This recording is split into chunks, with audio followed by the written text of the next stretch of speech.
What's up, everybody? Andrew Taylor here. Thank you for joining us. Today we have Nick Novo and some of his team with us, 3 studs. Yeah, I have Agent Felice. His best month was just below 50 grand. Ryan Roca, just over 30 grand. And Dominic Osley, just under 40 grand. Let's go. Congrats, boys. How old are you guys? I'm 24. 23. 24. Nice. How long you guys been selling life insurance? I would say three and a half years. Year and a half. Just about maybe under 2 years. All right, we're going to do rapid fire questions for these guys, okay? Just curious, you guys got girlfriends or single? I'm single. Single. I'm married. You're married? I'm married. And how old are you? I'm 23. You got married young. Very young. I got married when I was 21. Nice. Yeah. This was the topic at dinner last night. You weren't there. Yeah. Was. Yeah, but how'd you know it was the right girl? Honestly, I was working in nightlife, and I had really good parents. I mean, their relationship kind of just structured what I was looking for. And then living in Miami, seeing there kind of put me in a position where once I find the one. Speak to the mic. Okay, gotcha. Once I find the one, I need to lock it in. And I met somebody who was just super compassionate, super grateful for everything that I did for her. And honestly, I just felt so happy around her. And at that moment, I just had to lock it down. That's honestly all it was. Key point, he found a European girl. Yeah, European. Key point. Swedish. All right, and Dom, what did you say about the dating world right now? It's a funny topic, I guess, that we're going to get into in a podcast here. I guess Miami, it's just, the culture is like, I feel like it's rewarded probably being promiscuous and, you know, like not, a lot of people aren't looking like to have that traditional family lifestyle, you know, the guy providing for everything. Well, women want to be provided for everywhere, but it's just really toxic, I feel like, living in Miami, trying to find the right person for yourself. There are gems out there, you know, there's definitely like good girls, good people, good guys out there for sure, but again, they're gems, and it's just we're surrounded by such a, I feel like, a toxic kind of environment. All like us guys, we just have to focus on making money, building businesses, and at the end of the day, like, relationships gonna come after, and that's just God's timing at that point. Now, if you found the right girl, would you hang up the gloves? Yeah, I'll hang the jersey up for sure for the right girl. No problem. Damn. Yeah, but that hasn't been placed in my hands yet. Now, how has your marriage been? Oh, I've been blessed every single day. Every single day. I mean, she's the person that supports me in this business. Before I joined this business, when I was going through some of the roughest parts of my life, she was there supporting me, never wavered. And honestly, one of the biggest reasons why I'm able to push so hard in what I do now. What were the hard parts of your life? I mean, before I joined the industry, I was just very unhappy with what I was doing in my life. I was making good money, but I was doing it in a way where it was very unsatisfying. I was working in nightlife, working around the most toxic people you can physically imagine. The only things they valued were monetary and very, almost like what you were saying, very promiscuous lifestyles. And that was just never something that I strived for. And so my life was literally wake up at like 2 o'clock in the afternoon, had no schedule, start working at 10 p.m. It was just torture. And then I was just so unhappy. I was overweight, etc. And she still supported me in every single moment. And very overweight. She never wavered. And that. Oh, you were overweight. Oh, yeah. Yeah, I was like 200 pounds when I joined the business. Oh, yeah. Damn. Oh, yeah. I gave him shit for it every day. Oh, every day. That's because you're a good friend. Exactly. Oh, 100%. A bad friend wouldn't have said anything. 100%. No, these guys, all 3 of them, give me a lot of shit, but it's just to push me to be a better person. And I honestly love it because we give each other a lot of shit, too. Did you guys all grow up together? No, I met... Oh. I went to elementary school. Me and Felice went to elementary. We went to middle school with Novo. Well, we went to the same elementary too. You went to normal school? too? Yeah. So this is my neighbor. I knew him since I was 7 years old. Yeah, I've known him since I was 8 years old.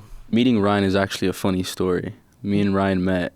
He was a promoter and I was at his table, and we just instantly clicked. That's to say the least, I'd say. Love story. And then so we clicked, started hanging out. We went to like a couple boat parties, and he just asked me like, "Yo, what do you do?" And I'm like, I mean, honestly, I just work with a group of guys. We do sales, it's insurance. We have Wolf of Wall Street vibes. We're all really close. We all grew up together. We make a lot of money. And he's like, that's interesting. And he basically just recruited himself into what we do. To give you more context into that, I met them before. I met Coelho right before he joined the industry. And he was your typical like college athlete where, like he's young, he's hungry, but broke, like nothing to his name. And within 2 months, all of a sudden he's doing $40,000 months or close to it. And that's where I was like, what is going on? I seen this kid 2 months ago and he was exactly what you expect a college kid to be. And now he's completely changed his life. And that's where I was texting Dom because I was closer to him. I'm like, hey, what are you guys doing? What's up with this? And yeah, I kind of just recruited myself into the industry. I love it. And then you look like you put some muscle on, bro. You don't look like you're overweight now. Yeah, I appreciate it. But yeah, I mean, the whole entire industry kind of just helped me just discipline myself, especially having guys like this around me. Especially one of the biggest people that really helped me out was looking at Coelho and the discipline he has. And I wanted my lifestyle to be similar to that. Okay, what time do you get up every day? 6:30. What time do you get up? 5:30. What time do you get up? 5:15. 5 a.m. 5 a.m. Coelho 4. Did he say 4:50? He said 4:50. Yeah. So you guys, I take it. What time do you guys go to bed? Actually, 10:30, 11:30. Okay. 10:30. You're lying. No, honestly, like midnight. Yeah, midnight. Like 11:30 realistically, midnight. I try to be in bed before that, but like by the time I actually have my eyes closed and asleep, midnight. What about you? Yeah, probably midnight. Maybe a little bit later. 11 a.m. 11 p.m. 11 p.m. Yeah. Dude, so when I was your guys' age, I'd like to hang out, and I still sold a lot of insurance, so I would still do a lot every single week. But Friday, Saturday, Sunday, I'm hanging out with my friends, drinking, partying, all that stuff. And I started getting up later and later and later in the day. And then I started getting anxiety because in sales, if you don't start early and you're getting towards the end of the day and you don't have nothing and you get desperate, then I would start doing desperate things and people wouldn't want to buy from me because I had commission breath. Right. Oh, Have yeah. you guys ever had that happen where you? Oh, yeah, absolutely. Sure. What happens if you start late? Well, everyone starts eating before you. I think the most crucial times to dial is like 8 a.m. to like 9 a.m. just because everyone's like getting ready. They're they're dropping off their kids at school, either getting ready for work. They're at home. So they're going to pick up the phone for a couple minutes, set an appointment. Not even that. When you wake up and you see a group chat full of absolute killers waking up before you, the amount of fire that puts beneath you, there's nothing like it. And so when you feel like you're waking up later than everyone else and you're behind, it's the worst feeling. So of course, once you get into the office and start trying to rip dials, you already feel like you're 5 steps behind everybody else. So that makes a huge difference. You just change your environment. Absolutely. Of course. John Maxwell has this saying. He's like, you're not going to drink beer in church. And the point of it, I mean, most people won't drink beer in church. Right. The point of it is your environment does matter. Right. And then I think he said, you're not going to drink beer in church and you're not going to do something in a bar. I think he was saying like give a sermon in a bar. So the environment does matter. Sure. So you guys created this environment where you got to hold each other accountable. You're competitive, which is cool. Yeah, very family oriented, I'd say. Yeah. Now you guys most of you have referenced faith or God or something. All of you. Yes, sir. 100%. Yeah, 100%. How did that happen with all of you? Were you raised that way? Yeah, for me, I was raised that way. Like, that's something that's been instilled from a young age. And, you never really, like, test your faith until you're really, like, going through something and you start to question those things. And I've gone through some of those moments before in life and then also in the business as well. So it's really strengthened that relationship. Excuse me. For me, it's a Catholic home. Grew up in a Catholic home, and then Dope. just like how he said, like in order to, find your relationship with God, you have to go through something. And I felt like I went through something in 2024. It was in February, and What was it? I couldn't really pinpoint it, but it was one of those like heart-dropping anxiety attacks where it's like you don't feel that you're in the right place. You don't feel like what you're doing is not really showing you what you want, like as well as results. And that really You know, and it was down bad in the business too. That was So this was like you had an anxiety attack. like yeah, and I did not know what that really was. Like that was my first time having an anxiety attack, and then the only thing that really, like, the only thing I could have turned to was just God, you know, just pray, and just me praying and just me keep pushing. I saw the results finally, and just like what I wrote on the board right there, I just never quit. You know, I was just kept pushing, even when things looked really, really bad, even when things looked like everything was just against me. Still won. That's my rule. I just am not quitting. Exactly. Yeah, absolutely. No, I grew up in a Catholic home, and I went to a Catholic school, but it felt very like pushed on to me, like I never had a choice. And I was never against the religion in any shape, way, or form, but I ended up, funny enough, getting kicked out of my middle school. And that's where I kind of pushed away from my religion. And I was never non-religious, but I just kind of never went to church anymore, kind of strayed away from that whole concept, at least. And then when I joined the business, this guy really was the one that pushed me back into faith. And once I put myself, going back to church, put my fears and trust back into God, that's when the business started to actually make sense for me, and all my fears just were in Went someone away. else's hands. Yeah. And that was the biggest real. difference. Oh, yeah. But I was dealing with so much anxiety in the beginning. Or Of majority just sales or life? life and sales. I mean, imagine I was 21, 22 at the time. I'm married. I had a place of my own. I'm barely surviving in the business. We're dealing with people that are trying to screw us left and right. I was struggling. And so eventually I just got to the point where I was like, I just got to give this to somebody else. And luckily the people around me told me to just put my faith in God. And I listened to them, and I did. And ever since then, I haven't looked back. Amen, brother. Amen. Yep. Amen. What about, yeah, amen. What about you? Yeah, for sure. I was raised Christian. Just my whole like childhood, I'd say I was going to church. So I'd say that I'm pretty well versed when it comes to like biblical knowledge. But definitely when I went to high school and kind of like just started partying, doing drugs, drinking, people around me, bad influence, things like that. Just This is in high school? Yeah, high school. What kind of drugs? Like weed, things like that. More than weed or just weed? We're gonna get there. I've probably a little bit more than weed, like psychedelics, things like that. But realistically, the point I'm trying to make, I'd say, is like I'd strayed away from God, and then it's funny because COVID happened, and this is, I'd say, where like my biggest like where my testimony comes from, because I started to realize like, you know, COVID happened.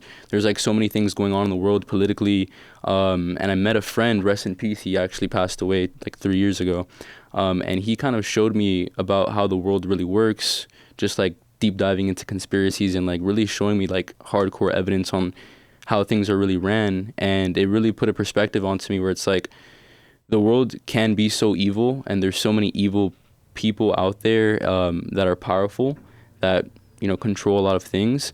And it showed me it's like almost the most powerful people in the world are evil. So if these evil people are almost worshiping Satan, worshiping the devil, if the devil is real, by extension, God is real, right? You can't have yin without the yang, right? Light without dark. So it kind of pushed me back into my faith with God, and like joining my walk with Christ every day, and taking up my cross, and just going back into church. You know, I've started reading my Bible more. I had me and Ryan actually did 75 hard together, and I'm not sure if you're familiar with 75 hard. Yeah. But it's like a discipline challenge, and I was reading my Bible a lot there, fasting, things like that. And I always put my faith in God, because I've been down bad. Like I've been in bad places, like financially, mentally, and I don't really tell a lot of people about that. I'm a very like outwardly confident person. People would think you never did. Right. Like people would think that I don't go through those things, and I'm human like everyone else. So for sure I've been in those dark places and not telling people about it, but only speaking to God about it. And every time I'm there, every time I pray, every time I have faith, I've got out of that situation 10 times better than I would have thought the outcome could have been. Or faster. Yeah, it's like the beginning of the month, and I'm like, okay, I have no money. At the end of the month, the rent's due. I have to pay $6,000 in leads. How am I gonna make this happen? Don't know, but my boys tell me to dial the phone, so let's dial the phones.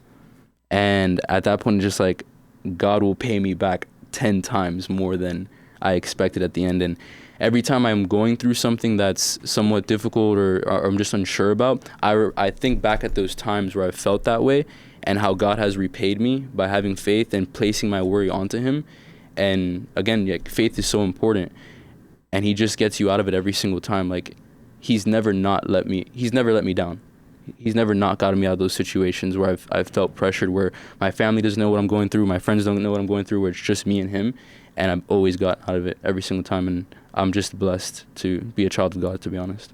Honestly, me and Dom have been through a lot of moments together in the industry where confidentially we'll speak by ourselves, and he'll tell me, like, hey man, I'm in a really tough spot. Like, I don't know if I'm gonna have money at the end of this month to make my rent. And I've been in situations the same, where we just don't know how we're gonna make it, and we always kind of just tell each other the same thing, like, just trust in God, put your head down and do the work. And every single time, we kind of laugh about it now, every single time we always somehow come through a random deposit. Something will happen where the business somehow supports us, and we don't even know how it happens sometimes, and we just fully believe that's just God doing his work, and we're like, we're supposed to be here in this moment exactly where we're supposed to be. Yeah, I could talk about that all day. Like how much armor that puts on you to prepare yourself for like battles. Like it's really a blessing. Like I can't say really anything else other than that's just a blessing, like God's blessing. Yeah, that's awesome. Well, your parents did a good job. My friend, so when my son was born, today was his kindergarten graduation, which was awesome. Nice. Congrats. But when he was born, my friend called me, Dave Witchard, and he goes, hey, make sure as your kids grow up, you teach them to pray, because if you're ever not there and they're scared, they'll have somebody to talk to. Love that. And I was like, dang, that's such good advice, right? Awesome. Now, the other thing is, you guys, thank you for being transparent, because most people come in here and they talk about how good everything is, and they would never talk about those moments. Yeah. And I'm like you. If I'm dealing with something, I don't tell anybody. Me and my friend Zach Twardowski have a joke. We go, dude, we're not going to tell anybody. We're not going to tell anybody our problems, because we're going to be a man. We're going to have a heart attack or stroke at 50. and then he was tripping me out one time though. He's like, dude, I could have cancer right now, and I wouldn't tell you. That's how much I'll keep stuff in. And then I left, and I'm like, bro, does he have cancer? Like, that's how convincing it was. Yeah. But anyways, thank you for doing that. We need more of that in the world. If you're watching this, what does this have to do with life insurance? It has everything to do with life insurance, because you're going to have these valleys where you have to have faith that you can get through. And we're all human. We all go through the same things. We're all more alike than we're not alike. But you don't know it, because you got social media, you look cool, you have a cool car, nothing ever bothers you. But most people go through similar things at some point in time. So I think this has everything to do with insurance. And I want to dig into this with you guys, and I want you to tell the truth. Are you guys still dealing with months like that? No. You're not. Once in a blue moon, but not nearly as much as I used to.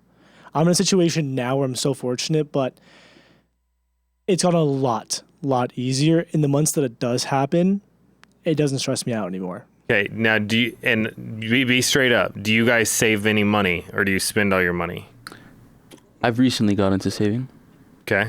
I mean, I'll be honest. I was in debt. I was in debt. Like I wasn't able to leverage credit. I was in a lot of credit card debt. Even coming into the industry, and it'd always be like a wave of up and downs, where it's like I'd have more money, buy more money for or spend more money for leads. Money go down, money goes up. It just fluctuates, right? And it's like it was never like to the tipping point where I can just pay off all of my credit card debt. But luckily, like as time goes on, your skills develop. You know, you're getting more depots. You're building more. You know what I mean? You're better at what you do. Your skill set's improving. You're working harder. That's the most important thing. Activity. And then luckily I was able to get myself out of that credit card debt. Now credit card, I'm debt free, don't have any debt. Now I'm focusing on building a team, and I'd say confidently within like the last 3 months for sure, like I've deposited the most amount that I have in my last almost 2 years of insurance for sure. And even with FFL, it's been such a huge blessing as well, because coming from a different IMO, not having the same resources, not getting paid at the right comp for the same insurance carriers you'll be selling at, it makes a difference. You know what I mean? And the structure that we have now and the things that we've been able to learn, the culture we've been able to input, it's literally skyrocketed our growth within such a short amount of time. And again, that's another one of God's blessings. So, you know, I say all that with also understanding that, yeah, like the sun is shining, but also storms are going to come. And now I can confidently say, like, I've gone through storms that I'm preparing for myself for the future as well. And all the guys here can say the same thing as well. Yeah, Dave Anderson's book, one of his books, is about you're either coming out of a crisis, going into a crisis. What is it? You're either in a crisis, coming out of a crisis, or going into a crisis. Yeah. Again, that's repeating Life. But like we were talking last night about my kids, and I was telling you, Right. like, you can leave your kids a lot of money, but what you guys have, I would rather leave them with, Right. which is faith and a community of people to support them, way more than money. Right. For That's sure. way more valuable than leaving money behind. 100%. I think that You know? adversity builds the character in individuals. And Yeah. like the adversity that even we go through in the business or even in life is what ultimately prepares them for life. Like life itself is going to teach you. Yeah. And like, at least for me, like going through adversity in the business and outside of the business, that's what's been able to strengthen my faith and strengthen everything else. And not only that I'm able to showcase that for my guys and tell them, hey, look, this is very real. And more than likely you're going to go through it. And when they go through it, they realize like, damn, he's been here before and he was able to make it out. So I'm going to be able to do the same thing. Yeah, I got this saying, every level there's a new devil, okay? Yep. But if you cheat and you don't go through the pain of the last level, you can't handle the next level. Right. Yeah. So all these things that happen as you're maturing as an agent, chargebacks, cancellations, your best friends quitting on you, backstabbing you, people's trying to screw you, all these different things, you can't handle it when it's big. Somebody called me yesterday. I go, oh, I'm so sad. Somebody rolled me $20,000 of roll-up debt. And you guys want to know what I said? What? I want you to guess. What do you think I said? Woohoo. Deal with it. Pick up the phone. Pick up the phone and dial. Push harder. Money isn't for everyone, man. Okay. I said, this is what I say to every person. Congratulations. And they get confused. And I go, if you overcome this, then you are getting to the point to where you can run a big organization. So like, welcome to the club. Yeah. The saying, the new levels, new devils, is a saying that Nick would tell me too, because we went through a couple of transitions as well. And then me personally, I feel like I took a couple hits, just because of the carriers waiting on just waiting on deposits. And when I would get paid is when the bills would be due. And it would just be, okay, great. So I have to pick up the phone and just work twice as hard. And after every transition, I feel like I've gone and broken through a barrier. I've done a lot more than what I did previously. And also, I did have someone leave my team as well, which is a downer, but I gained someone new as well, which in the midst of training, and he doesn't really speak English like that, so I'm kind of helping them. But he has like a lot of like hard work ethic, and he like a lot of potential, and honestly works a lot harder than a lot of people in the office. So that's why I put my time on him. And as training him, that's when I also issued 40K while training him as well.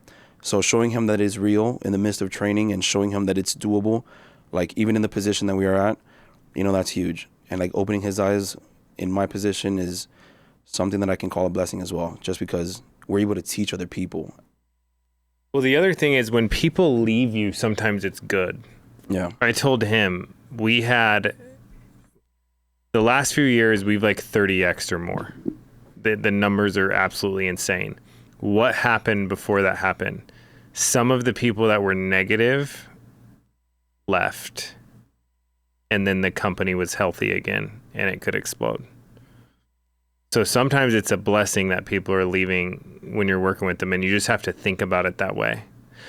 So all the years I've been building teams since I was 18. So we're looking at like, we're going on 19 years. Every single week, every day, I've been doing this business. Okay.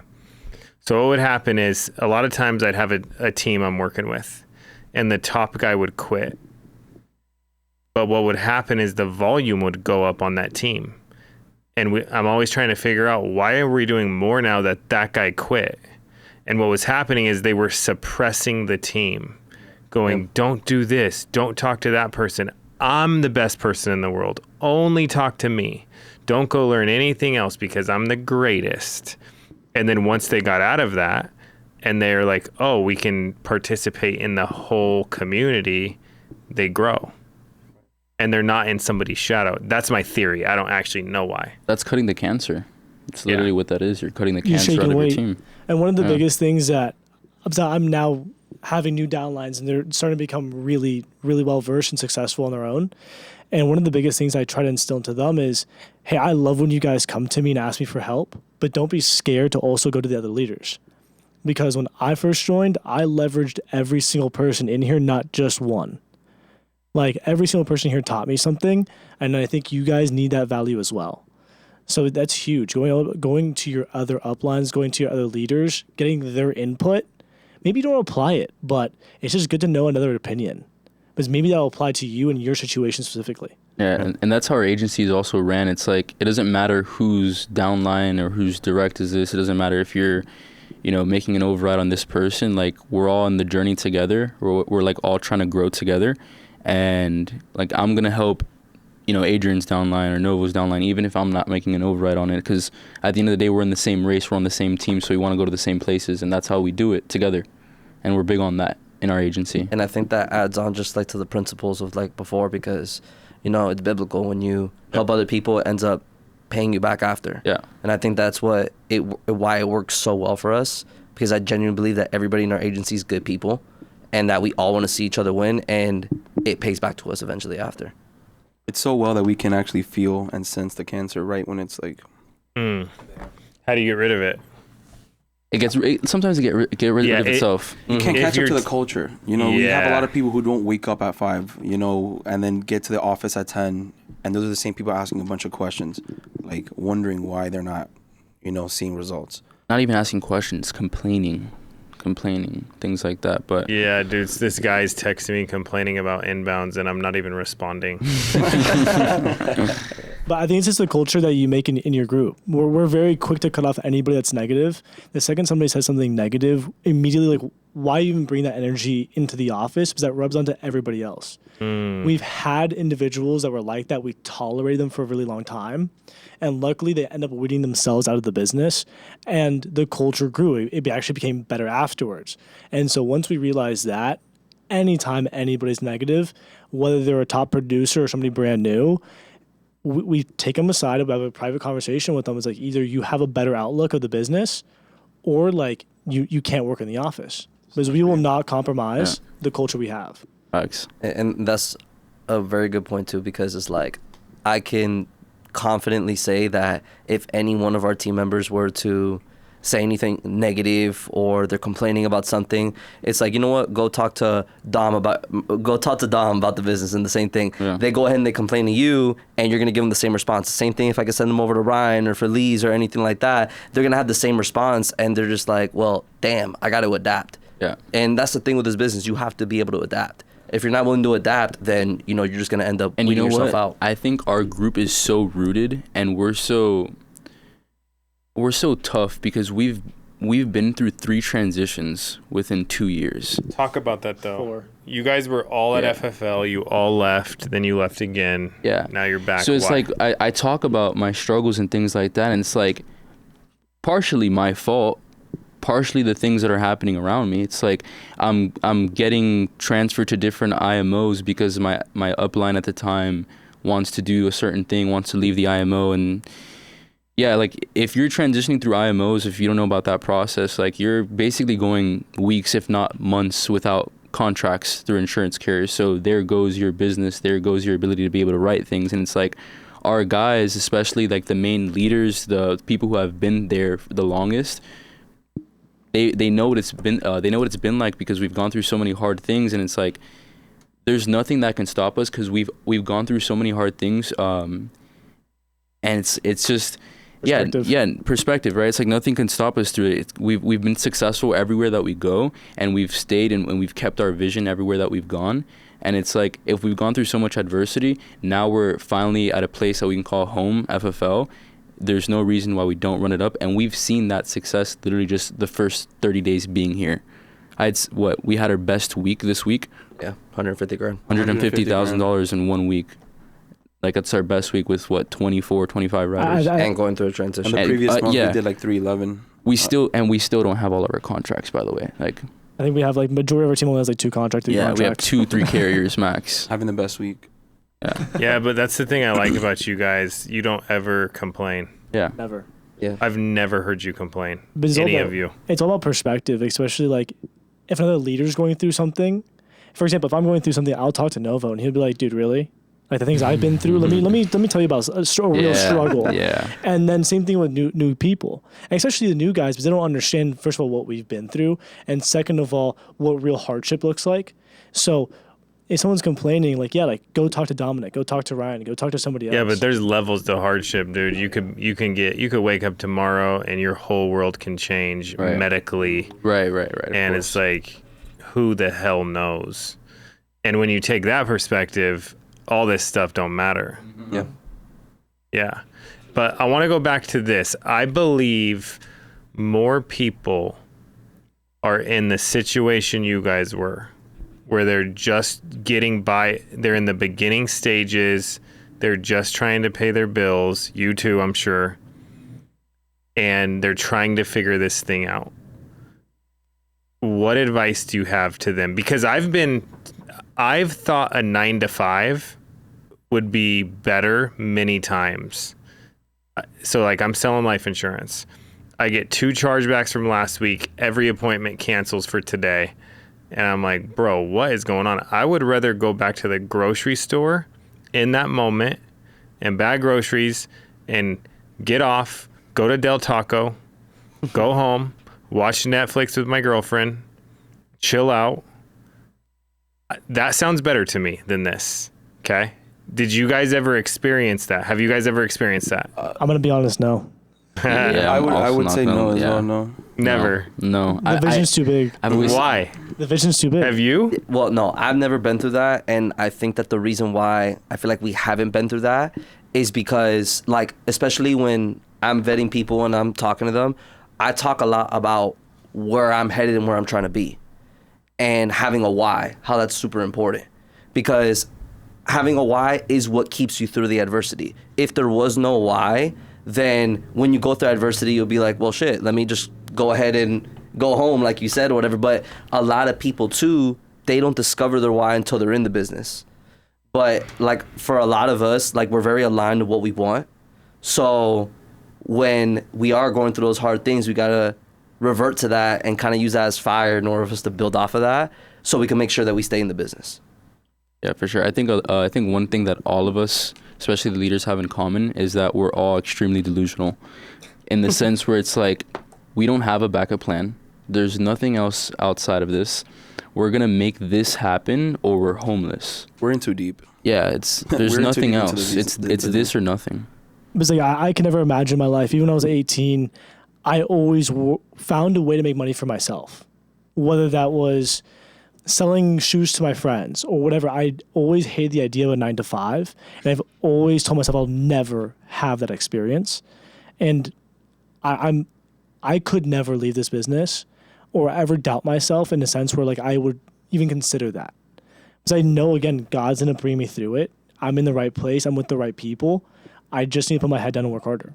So anytime I'm in that situation, it's just, okay, it's now to put my foot to the floor. I was working a 9 to 5. Like, I only worked like really 2 jobs or 3 jobs before hopping into this business. And one of the hard ones was working at a uniform store for like, just school uniforms and like getting prepared for school starting, and Chipotle.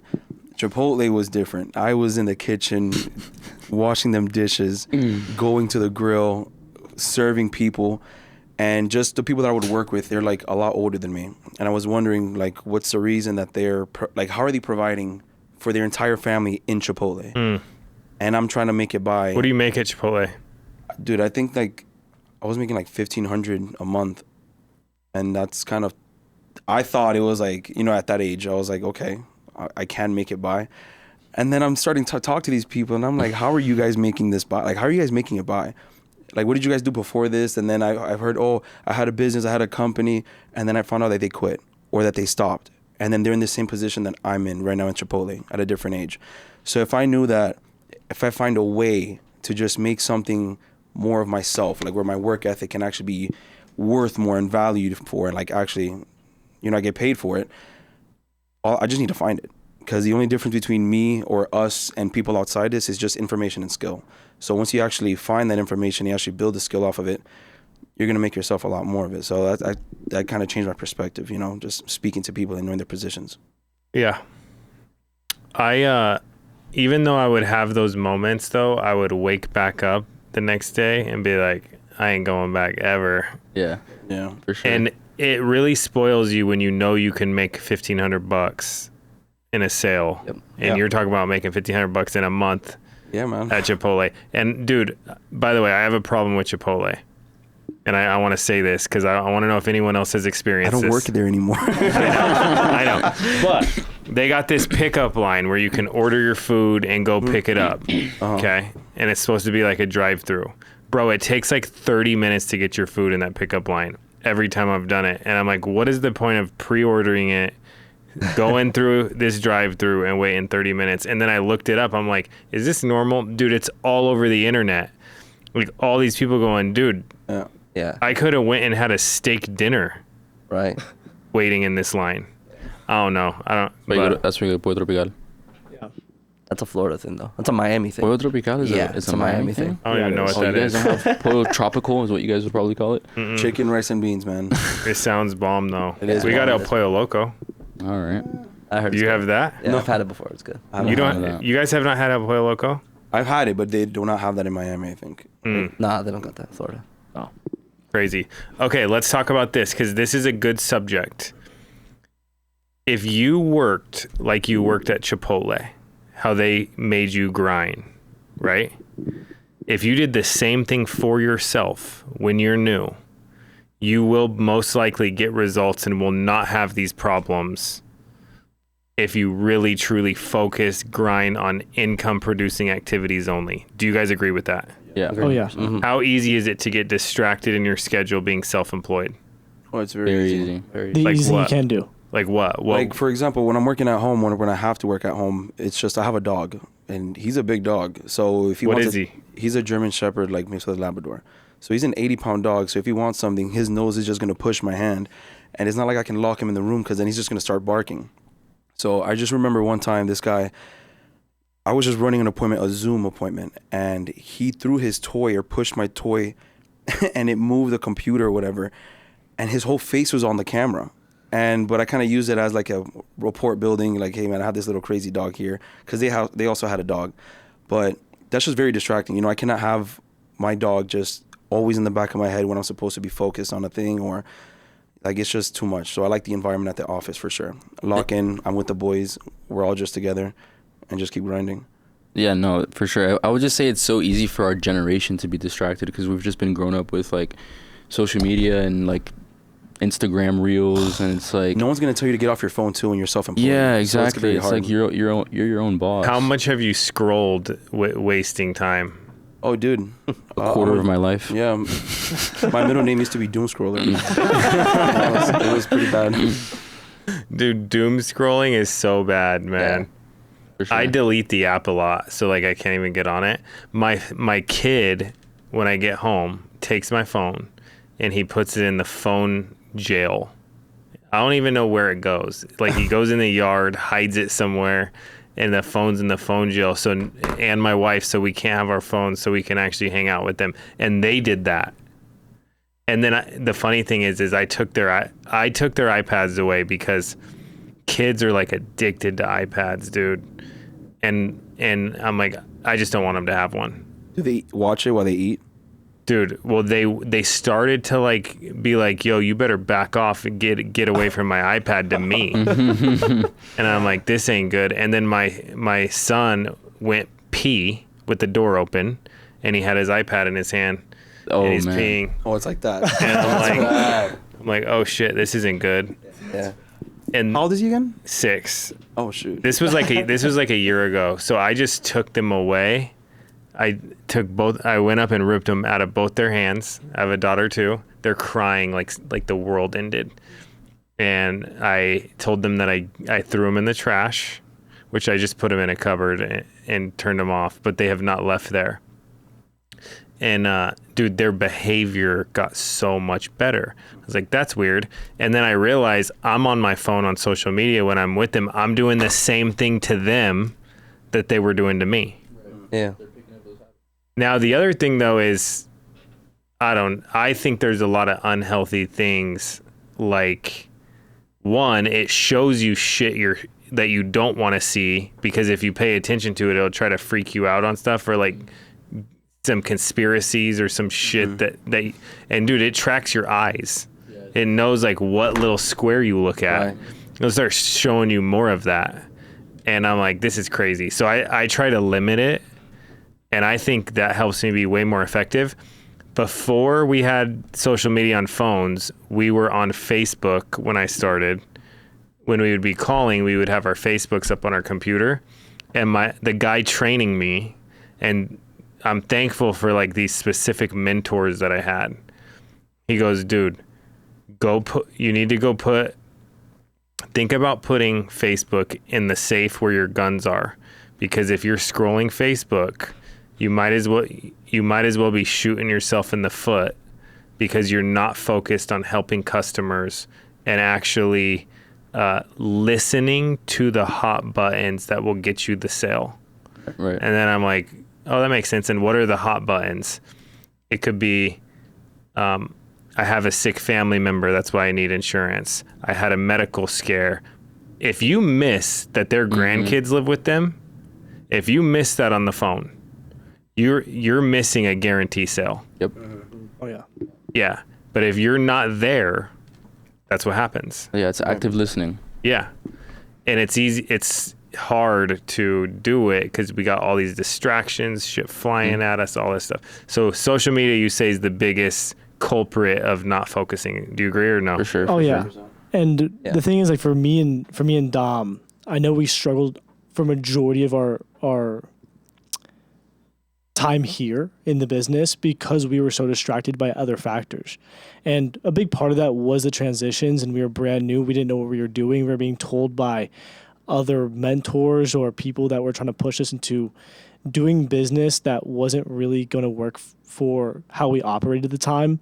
They expected us to spend a couple $1,000s a month on leads when we physically couldn't afford that. And that was the only way they knew how to make money. And 3 months ago, we decided, hey, let's stop doing these things that are literally killing us, which is being on our phones, being distracted. Let's start finding ways where we can make money for ourselves and what's going to work for our strategies.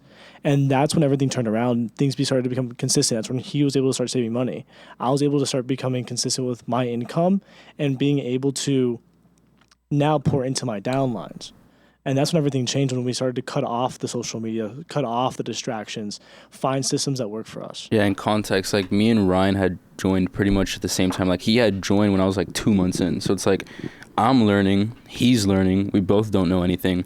Our uplines weren't very helpful. Novo was in the picture as well, but Novo wasn't very close with us. Like realistically, all I had was probably Quail to look at. And at that point, Quail didn't know how to necessarily, I wouldn't say be a leader, because he's always been a leader at heart, but just really show the right systems for everyone, right? And now we have those systems developed, and now we can actually take an agent from step one to literally retiring your parents and retiring yourself, and now we know exactly what we have to do from step one to the last step.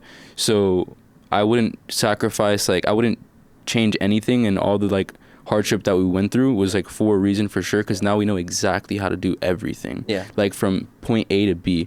And a big thing with Novo, when we did start to get close, is he showed us how to be visionaries, right? And really search what your why is and like find out why you're in the business. And this was during like my 75 hard, where I really started to dig deep on like what I wanted to do, why I wanted to do it.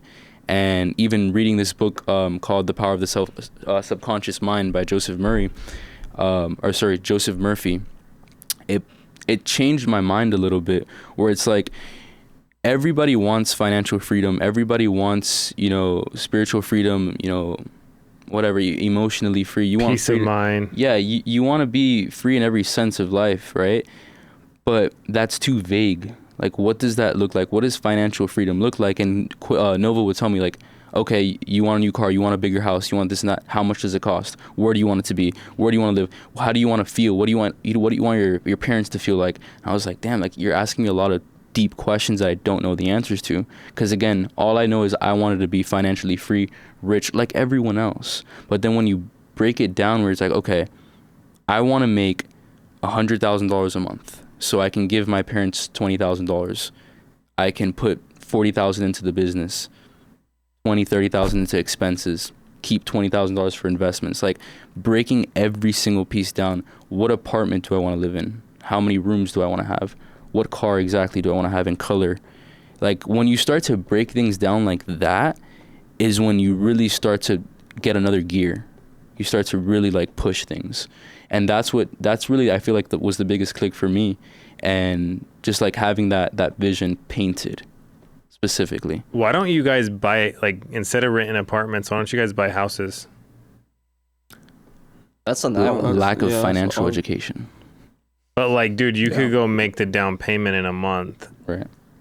Or a couple months, dude. Throw 20% down, and then now you have your starter home. And then when you get a bigger home, you just rent that one out. The way I've been looking at it, at least personally, I can't speak for them, but reading Rich Dad Poor Dad, if it's not producing income, it's an expense, it's a liability. And so that's why I've stuck with this renting, and any extra income I have besides the lifestyle that I live goes back into my team, because that's my source of income currently. Yeah, I'm a big Rich Dad Poor Dad fan, and I took it way too extreme. Like, I had a $2,000 car when I was making like $200,000 a year. I had a suit from Target because I didn't want to spend money on clothes. And I didn't know Target sold suits, but they did have one, and it did fit me. And my friend was like, bro, that suit looks like cardboard. I'm like, I don't know. I thought it looked good. But the reason I would challenge that is because if you get your own house, the entire payment is a tax deduction almost, because you can deduct all the interest, and early on it's all interest, and you're giving that money to somebody anyways. So you're giving that money to you can give the $3,000 a month to the apartment complex, or you can put it towards your house and deduct it. And so it's not an income producing asset, but you're paying down the mortgage, and later on it will be an income producing asset. And that's what I did, dude. I bought a house I got my insurance money. I put a down payment on a house. I moved and got a cooler house, rented that house out. And then I moved again and got a cooler house. I moved to Nevada to stop paying California state tax. And I took the money that I was saving in taxes, and I bought this building and a new house. And then I rented both those houses out. And then I have eventually sold both of them, but I made hundreds of thousands of dollars after the payment was paid down and the equity went up. But I do agree with you, and you're on the right track. But in that one thing, I don't agree with not buying your own house, especially with the money you guys are making, or a condo or something that like can appreciate that you own. For sure, that's in the plans. I'm just stuck in like a year lease right now, but that's definitely something that I want to do. How aggressive were you investing back into your business at the beginning stages? Well, I had an assistant at 18. So like Coelho and I were talking. None of you guys have assistants. You guys make enough money and you could sell one policy each to grow faster if you hire help, as long as you hire the right people and train them right, and set the right expectations. Mm-hmm. So I think all you guys should do that and run a real company. Right. Because in Rich Dad Poor Dad, they have those 4 quadrants where it's employed, self-employed, owning a business, and then like I think it's an enterprise or something like that. You guys are at the self-employed part where you do everything. When you turn that into a business, then all of a sudden it should still grow whether you show up or not. Right. It should still be able to grow. And that's where you want to get to. And a lot of people, we can talk about this, their goal in life insurance is to sell their agency one day. Am I right on that? Yeah, that came across my mind. Okay. I'm going to be honest. I just see the amount of money that could be coming in. I don't see why I would sell. That's actually a really good point because I agree with you on that. But most people getting into the industry, a big factor is they could have an exit because private equity companies like like insurance agencies, right? They do like that. So what I'm trying to say to you or anybody watching is, if it's just you can't ever sell it. If you become a real business, then it becomes valuable to where you could. I think that comes originally from where we came from originally, and the original leadership that we had, because they kind of implemented us that we didn't need those things. They kind of told us that, hey, we will pay for all those things. You guys just produce. Don't worry about anything else. Just produce. Don't worry about building teams. Just produce. And I think that's just where we came from. And now we understand how to build. And that's been the biggest factor for us the past couple of months. And now, obviously, with your guidance, like we're also looking into, I think we just hired our first recruiter. Yeah, we did. Yeah. We did hire a recruiter. Cool. Yeah. So we're getting into that mindset, but I agree with you. We're not definitely there yet. Yeah, and like a recruiting tip for everybody watching is everybody wants the same thing financially, and it's financial freedom, correct? Yeah. And some people want really nice stuff like Lambos and all that stuff. And sometimes that doesn't create financial freedom. It just keeps you in the rat race. You're just spinning your wheels, right? Everybody wants that same thing. The only way for you or your new agents to get that is to build a team. And building a team is the best way to get passive income without coming from money. Because if you want to go get passive income in real estate, do you know how much money you have to have of paid off real estate to get $100,000 a month?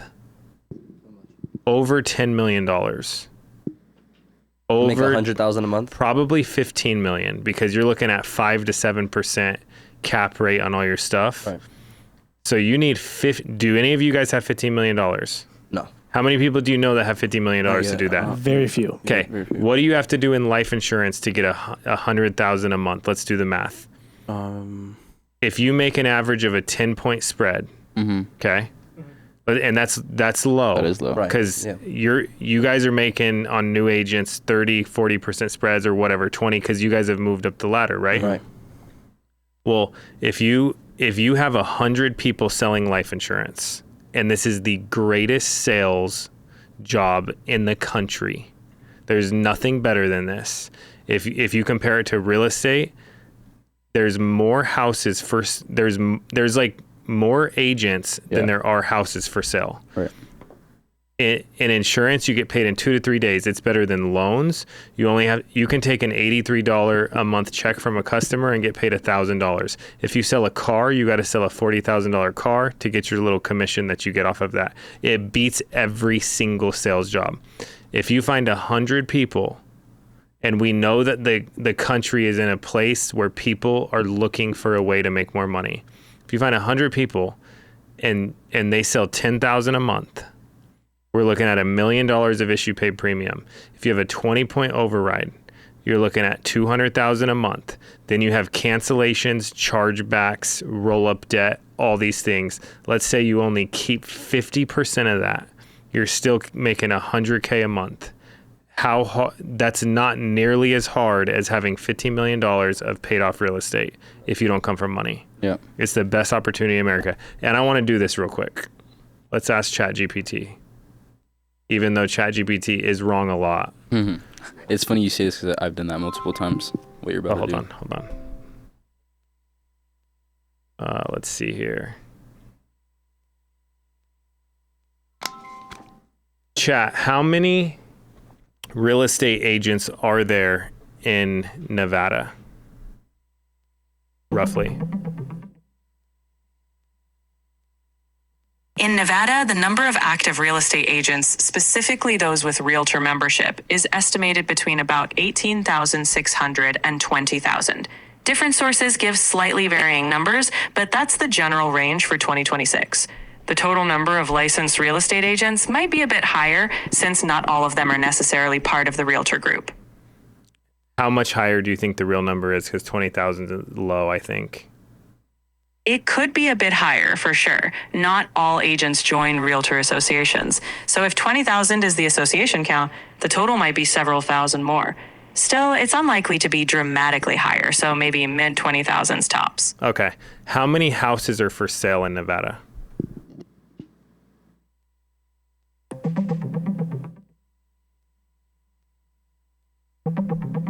As of early 2026, there are roughly between 18,000 and 23,000 homes for sale in Nevada, depending on the source. If you want more specific details, like for certain areas or types of homes, I can look into that as well. What's the average commission on a sale?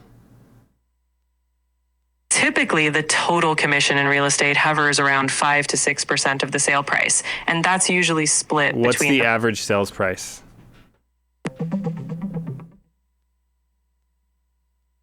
In early 2026, the average home value in Nevada was around $446,865, while the median sale price was about $468,600. In the Las Vegas metro area, single-family homes had a median price of about $480,000. Overall, prices were either stable or with minor changes year over year. So with that being said, what's the average commission? Short answer. Short answer. Thanks. If the Go ahead, chat. Sure thing. So if we use that average home price of around $447 and assume a typical 5% commission, the total commission would be about $22,350. Split between buyers and sellers agents, that's roughly $11,175 each. Simple as that. All right, so right now, if there's the same amount of agents as there are houses for sale, and they all had a listing, the most that they could make at this time would be 11,000 a piece on average, right? How much? Now, this is where I think insurance blows everything out of the water. Inbound leads, which you guys have started using, right? Mm-hmm. There's 100,000 inbound leads a day. Yeah. Every single day. What's the average commission on an inbound lead, do you guys think? It's like 1,200, Yeah. I believe. So let's say it's $1,200. 100,000 of those. So the opportunity, and then how fast do you get paid? America Next Day. America Next Day. Next day. Okay. How fast do you get paid on a real estate transaction? What? 30 days? 30 days, months? Okay. So if we went through every industry and then you throw in the hungry guy that works at, that does Uber Eats, that wants to do this, which I like those guys more because they're starving and it's such a good success story. But if you were to do that, how hard is it to find 100 people in the U.S. to do this? Does it seem impossible? No, not at all. It doesn't, right? And then you got the same, and now there's problems and you're going to deal with business stuff. So it's not that easy. It's not guaranteed. Nothing I'm saying is guaranteed. It's just experience averages off the top of my head. But you could do that and make the same amount of passive income. But how do you do it faster? You hire staff, but then also you teach your agents this. So like if you got 50 agents and you have them all doing the same recruiting activity that you do, how fast can you grow?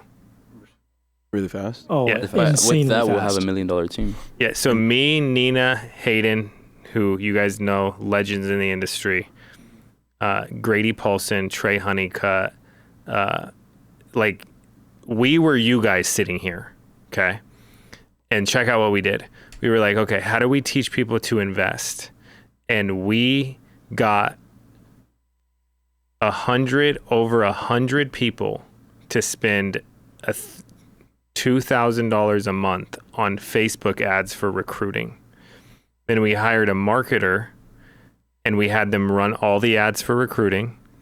And then we round robin the leads in. So our team, people were wondering why they couldn't keep up with us. And we're like, bro, we have a $200,000 a month budget that people are just taking a small part of their commissions of because they want to be business owners. They don't want to have to sell life insurance forever. And we got people coming through the door that we could talk to. Think about how crazy that is. Yeah. Yeah. But how easy it is. And let me ask you this. Would you guys pay $2,000 for something like that? Absolutely. Absolutely. No problem, right? Yeah. Me and Novo already do. Yeah. Oh, you already do? Yeah. Now, what if you just said, okay, let's throw in like some, we're going to teach people to use LinkedIn and we're going to message sales professionals and all 50 of us do that. And we do it 100 times a day. We do it for 30 minutes, copy and paste these messages to find people to talk to. Then you grow even faster. So I just want to tell you guys that, like, as you guys implement staff, you also teach everybody else. And when I made this shift, I was going to appointments and there was a dude who was like 80 years old with a cane. And for some reason, he had all the same leads I had. He was with a different company. And I was always pissed at the lead vendor because I was like, how does this dude have all the leads that I have? And he had a cane and awesome dude. But I was like, and he had been doing this for 60 years. And I'm like, dude, I don't want to have to sell life insurance my entire life to pay my bills. I do like the fact that you can get paid a crazy amount and you can make a lot of cash flow, but I don't want to have to do it forever. Do you want to have to do it forever? No. Absolutely not. No. Why? Well, honestly speaking for myself, insurance is not something that I'm passionate about. Like, it's not something that I wake up and I'm like, oh, great, I'm insurance, right? But what I do see is that it's an opportunity to get where I want to be. And I feel like I'm good at what I do. I have a good skill set. I'm able to speak and articulate and paint the picture for individuals. And at the end of the day, I'm helping families, right? I'm helping families protect what's important, whether it's their home or their family members themselves. And by extension, I'm making money doing so. So if I know that I'm good at what I do and what I'm doing is good and it's going to make me a lot of money, then in turn, I'll be able to do the things that I am passionate about, because the things that I am passionate about require a lot of money. What are they?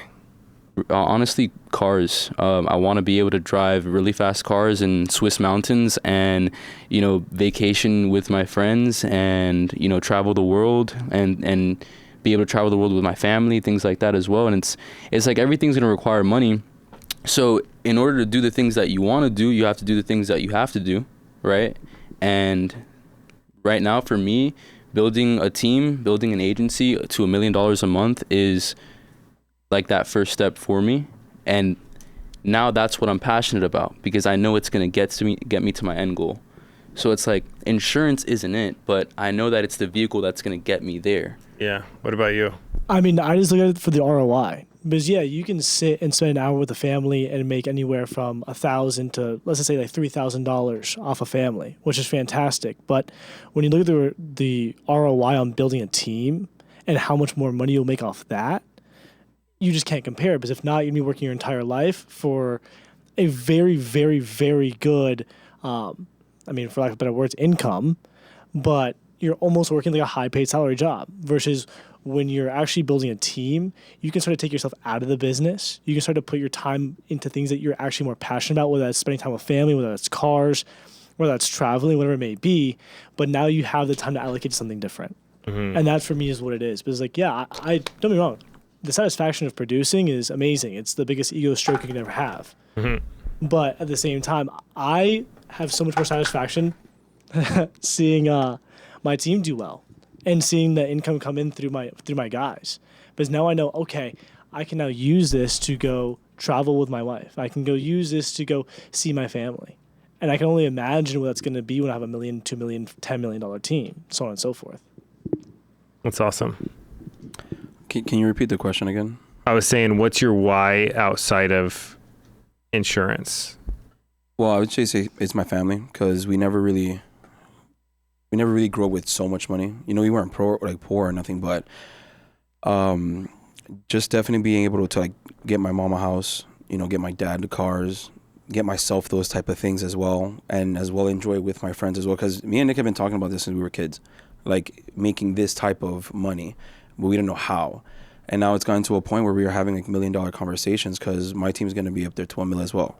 And the only way to be sustainable and go travel, buy those houses, buy those cars, is to build a team. And, you know, like build a team to the point where you don't have to have so much like hands-on. And, you know, I like, just like how Koya was saying it, like we're remote as well. Like I can also run a team from the Dominican Republic. So that's kind of also what I'm looking for and towards. Yeah. For me, I got 3 different whys. Once, like I told you in the last pod that we did, I want to train professionally for basketball, and I want the time to be able to do that. I also want the resources to be able to train at the highest level possible. That's the first thing. Second thing is my family. Like I want to make sure that they're completely free. They don't have to worry about a damn thing. My mom's tired. She doesn't want to work anymore. My dad works because he has to pay the bills. My dad loves what he does, but I want to make sure he's able to do it because he actually enjoys it, not because he has to pay the bills. And the third thing is them right here. Like I said, like I've known him since I was 8 years old. Like it's helping them be able to, giving them the opportunity for them to build the life that they want to be able to do, and we do it jointly together. Because I could do it for myself, but I feel like it'll be pretty selfish if I figure it out and I don't help them do it. Yeah. What's the top of the mountain if you're by yourself up there, right? Yeah, 100%. Yeah. I think the thing you guys have that's so powerful is you're all on the same page. And there's more of you. It's not just you. A lot more. Yeah. Yeah, there's a bunch of you. Yeah. Yeah. All right. Can you guys each give a sales tip to a new agent? For sure. Well, how deep do you want to go into that? Like, because there's a lot of sales tips that I feel like new agents need. Just whatever that pops into mind. Yeah. All right, so I'll give a few. Number one, active listening, like you mentioned earlier. Like if you're missing that, the wife doesn't make an income, or the grandchildren live with them, and can the grandchildren afford the home if, you know, grandma doesn't bring in her check or she passes away? Like, ask those questions. Don't be afraid to ask deep questions, and sometimes it might make you feel uncomfortable to ask, like, hey, what does it look like if your husband doesn't come home tomorrow? Realistically, like, paint that picture for me. What does that make you feel like if he's not in the picture anymore, and, you know, you have to be the provider for the family? Like, how does that make you feel? Is that going to be something that's comfortable for you, or is that going to be more of a stretch? And asking those uncomfortable questions. And also another thing that, like, we train heavily in our agency is we call it like the AAA, which is whenever you're getting an objection to, number one, the first step is to acknowledge that you're getting an objection, right? Like, acknowledge that this person is saying something to you. So whether that be whatever that is, hey, I don't have time to speak right now. Okay, I completely understand you don't have time. The second A would be answer. The purpose of my call is just a quick one, just to get this information over to you regarding the mortgage protection that you had inquired about. Now, I do have your address here as 12345, whatever it is. But that last A is ask a question, right? Ask a question that's going to lead you back into the script. And that's so important because a lot of the time people will have those first two parts right, where they're acknowledging that they're getting an objection, answering the objection, but then they pause and they're not asking a question that leads back into the script, which is going to open up a can of worms for your prospect to be able to give you another objection. So it's very important that you're asking things that are leading you back into the script, guiding the conversation to where you want it to be. So you're not just letting your prospect control the conversation. It's important for you to be the one that's in control of the conversation, because at the end of the day, you have what the prospect needs. They don't have what you need. Because I have a CRM full of 100,000 people with different phone numbers that I can call. You can hang up on me right now, but your family's not going to be protected if you do. So have that posture. Make sure you're leading the conversation. They're not leading you. They're not walking. You're not the dog. They are, well, respectfully, like, you're walking the leash, right? They're not walking. You're in charge. You're in charge, right? And have that confidence, have that posture, because at the end of the day, they filled out a form. They filled out something online through the mail.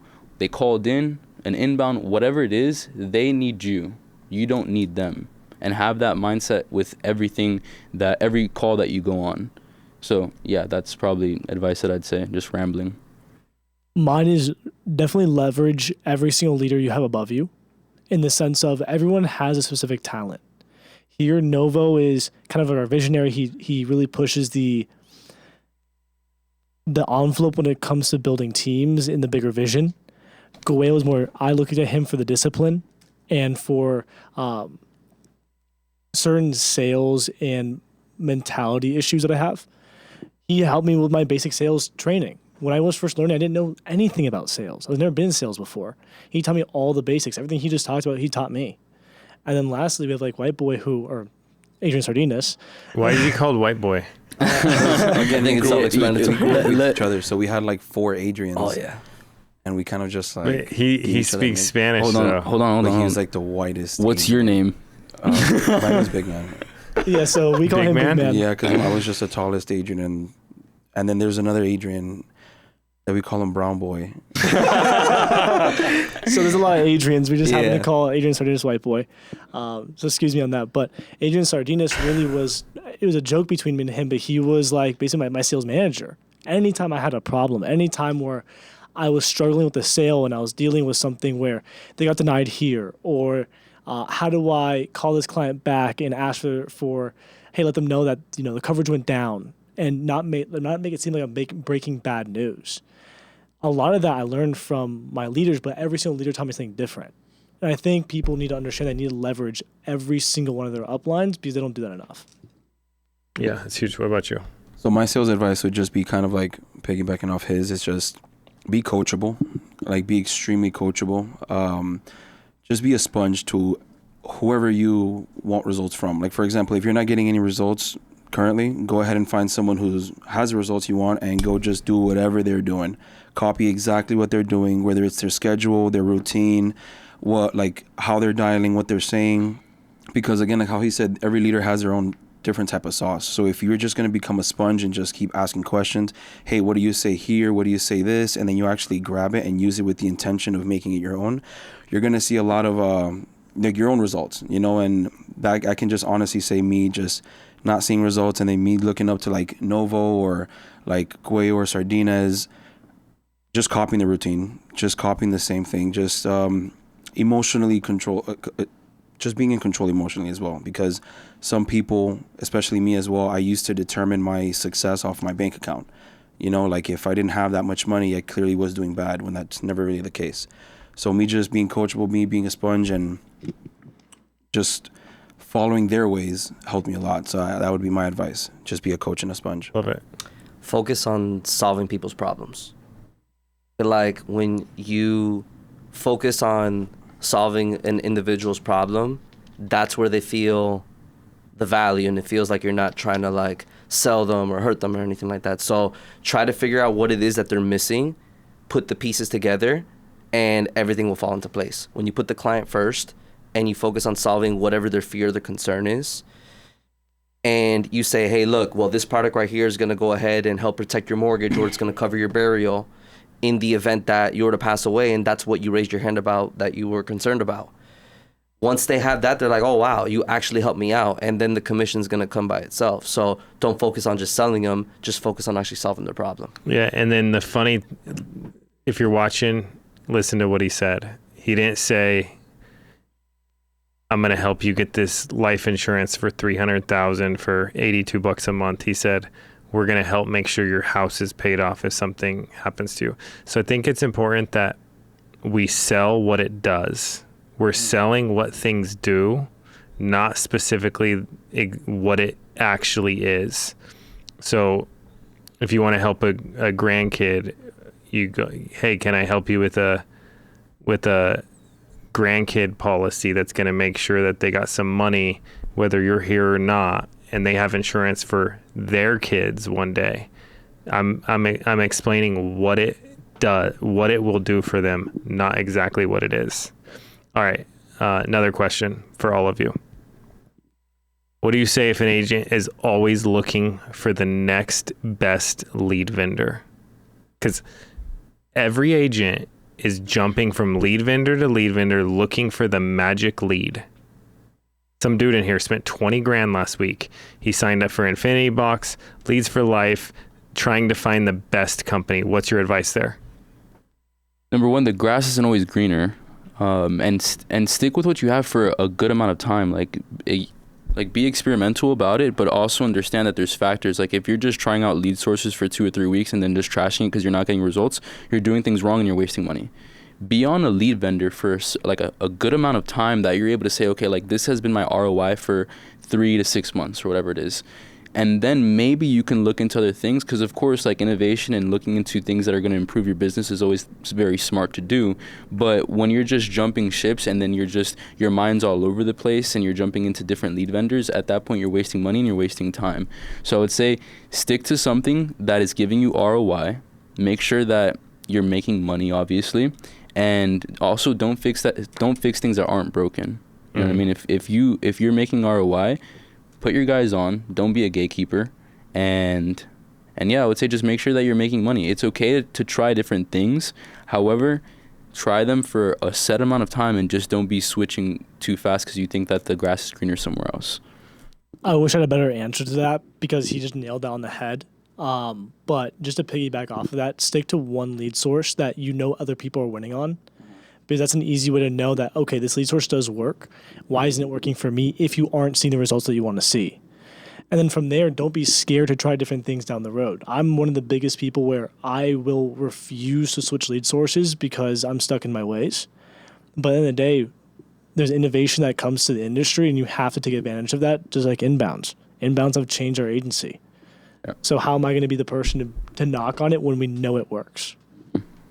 Well, my advice is just, if you were put onto that lead source, it's for a reason. It's probably because your upline's on it or around your team's on it. So it's working for some people. So if it's not working for you, I'd say just kind of, look at the review, look where you're missing up on, look where you're struggling. Again, be a coach and see if your uplines, see if your script or your words are coming out just as well as your uplines. And if you just work on that, I feel like if you stick on the lead source, like what these guys have been saying, it should work out. If it doesn't, it's probably because they need some work. Yeah. What about you, Nick? The lead's not the problem. You're the problem. I think that's huge, because I feel like a lot of people like to jump ship too quick. And most of the time, the people that are trying to find the next best thing, it's typically usually the newer agents too. That's what I normally see. And they haven't been in the business long enough, or they haven't maximized their skill set in order for them to tell what's a good lead and what's not. So if you can't handle objections properly, and you can't ask the right questions, who the hell are you to tell whether a lead's good or not? So it's really fixing yourself and be more solution-based. Think more solution-based and try to actually get better, and then go ahead. Now, for example, if you're going weeks without seeing result over and over again, then yeah, maybe figure out what it is that you're not doing, or maybe there's a gap in your script that maybe you're possibly not doing, that you're not getting the results you need to do. But 90% of the time, it's you, not the lead. Yeah. That's a good point. All right. How important is it to go to trainings, meetings, conferences, things like that? I mean, we run trainings daily. We have daily trainings. What about bigger ones? Like convention? I personally haven't been to convention. I wasn't part of FL when you guys ran it. Okay. Same here. I went to my first convention. I joined the business in August or so, and then you guys had your convention in December. So I was only pretty fresh going in there, and just listening to everyone speak and listen to their stories and actually giving advice on what you should do as a new person in the business, it helped me tremendously. I was able to implement all of that, and then just, I saw the results. So going to trainings is something that you definitely need to do. Take down notes, definitely, replicate what those people on stage are doing, because, you kind of want to be up there too, because you're doing something right if you are. Yeah, I went to the convention back in 2024, and for me, that was really a eye opener. One, how many people are in the industry, and then two, so many different ways that people are operating their business and so many different mindsets. So I was able to pick up a lot of game from all these individuals, and it's not maybe there was someone on stage that their story related to you more than the others. So when you hear certain things like that, or maybe you're going through adversities and you're hearing other people's adversities, you're like, well, damn, I'm not the only one that went through it, and he's on stage. So it really gives you like the confidence to know that the industry works, and if that individual could do it, then you could do it too. So for me, it was huge. I like that a lot. I want to go to convention for sure. Yeah, we will go. I won't even work with someone if they don't go. To me, they're going to take advantage of my time and not go be serious. I won't even work with them. And I always used to say you could take Spirit Airlines for $100. Not anymore. Not no more. But you can't do that anymore. But you still have Frontier Airlines. Mm-hmm. Yep. And I just took Frontier Airlines because it was the only flight to get me home after one of these grand openings. It was like a 10 p.m. flight. Bro, that was way worse than I thought. This dude that just got out of prison was going to fight the stewardess because the stewardess kept yelling at him for having his leg in the aisle. And I was filming it. It was hilarious. But then I was concerned. I was like, dude, I'm going to have to like try to choke this dude out if he beats the stewardess up. Yeah, that's so real. Yeah, but no excuses, dude, no matter what. Andrew, I have a question for you. What would your piece of advice be for a close group of individuals that are trying to be trailblazers, trying to grow quickly? We not speaking of us specifically, but we face a lot of adversity. But what would your biggest advice be to be able to stay close, keep this same mindset, even when things are going very well and we are $1 million team? When things go very well is when it gets hard, because you guys have heard of bands breaking up, right? Like usually the band breaks up and you see the movies and the singer is like taking all the whatever, they're fighting over stuff. And funny enough, I went to do you guys know PHP? Yes. The company? No. Do you guys know Patrick Bet David? Yes. Yes. So I went to a PHP event with Integrity to watch their conference because they're really good at organizing conferences. And Patrick Bet David was training, and he went over the 6 things that an agent goes through if they make it. Okay, the first one is they're lost. Like you guys, you were looking for something. The second one, someone introduces them to this business. You and Dom, you introduced him to this business, right. Yeah. And the third thing is they start to make money. They start to figure it out. The fourth thing is they start to live the lifestyle that the insurance industry provides. So all of a sudden they have the cars, they're living better. And by the way, do you guys have nice cars yet? What do you have? A Mustang GT 5.0. Okay. What year? 2020. Okay. Full Botan 85. Okay. I don't have the cool cars yet. It's a brand new apartment and it's beautiful. Okay. I'm driving a Tesla 2025, Which one? Model 3. So what about Model you? 3. Okay. So you start to experience the lifestyle. The fifth one is crazy though. It's where ego gets in the way and you forget all the people that helped you and you think you did it all by yourself and you start to go, I deserve all these extra things and I deserve more, and it all becomes about you. And he said something interesting. He said he went through this, everybody goes through this, and it's a very miserable place because it's all about you. And it's usually where depression, addiction, vices come into play, like an attack from the enemy type of thing happens because it becomes very self-serving. You're the man, you did this, you're the baller, you did all this stuff, okay? Mm-hmm. And that's usually one that kills people, and it's where it stunts their growth. But the sixth one, they get through that and they realize that it's not about them, and it's not just about every little dime they can make is the only important thing. The sixth one is, what is your legacy going to be? And is it going to be, are you going to pay forward? Are you going to pay it forward? What was done for you? Are you going to help the next generation of people coming up in the industry and help them? Are you going to make a difference? And that's where you get a lot of people find happiness, because there's a lot of emptiness when it's just about money. And you guys probably haven't experienced this yet, but I have. Like, when I got the biggest paycheck of my life, 6 months later, I was the most unhappy because I was just focusing on the money and I forgot about the people and everything that we were doing. So I think the answer is you have to skip phase 5 Mm-hmm.